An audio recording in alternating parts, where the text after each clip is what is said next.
இன்றைய ஆவிக்குரிய வார்த்தை யூதா 1:24.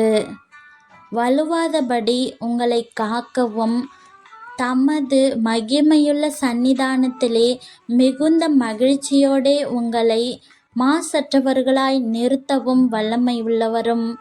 உங்களோட சிந்தனைக்கு இன்னைக்கு ஒரு சின்ன கதை. யூதா தன்னோட கடிதத்தை எழுதி முடிக்கிற அந்த சமயத்துல இந்த ஆசீர்வாத வாக்கு தத்தத்தை எழுதுறாரு. கள்ள உபதேசங்கள், பாவம், நியாய தீர்ப்பு இதற்கெல்லாம் எச்சரிக்கையை கொடுத்துட்டு கடைசியா இந்த நம்பிக்கை வாக்கு தத்தத்தை நம்மளுக்கு கொடுக்குறாரு. இதுல 2 பெரிய வாக்கு தத்தங்கள் அடங்கியிருக்கு. ஒன்று வழுவாதபடி காக்க வல்லவர்.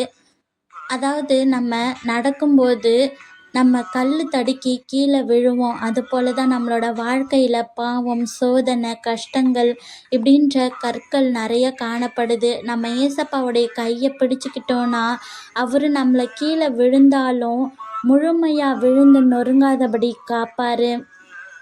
2வது விஷயம், மாசற்றவர்களாக நிறுத்த வல்லவர்.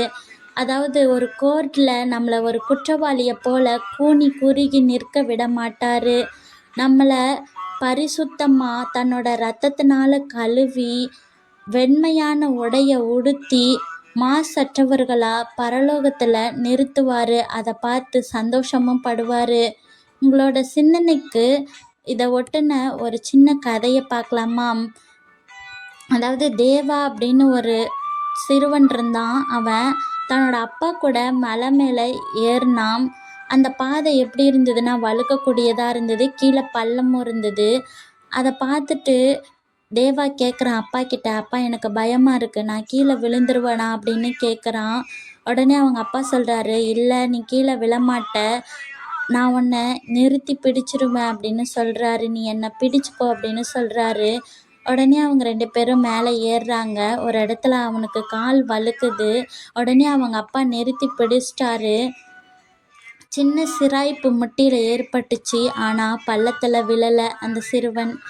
உடனே மலை உச்சிக்கு ஏறினப்ப அவனோட அப்பா அவனோட முகத்தெல்லாம் தொடச்சிட்டு அவனுக்கு சட்டையெல்லாம் மாற்றி விட்டுட்டு சந்தோஷமாக அவனை கட்டி பிடிச்சி சபாஷ் மகனே அப்படின்னு சொல்லி ஃபோட்டோ எடுத்துக்கிட்டாரு.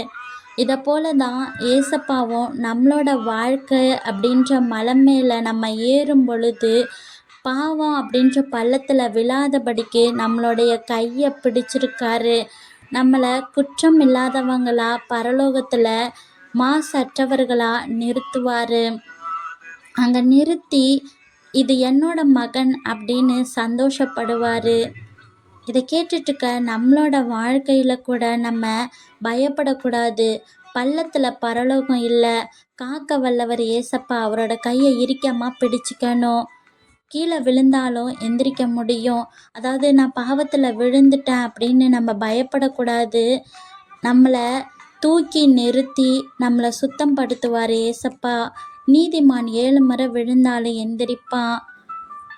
முடிவு நன்மையானதாக அமையும்.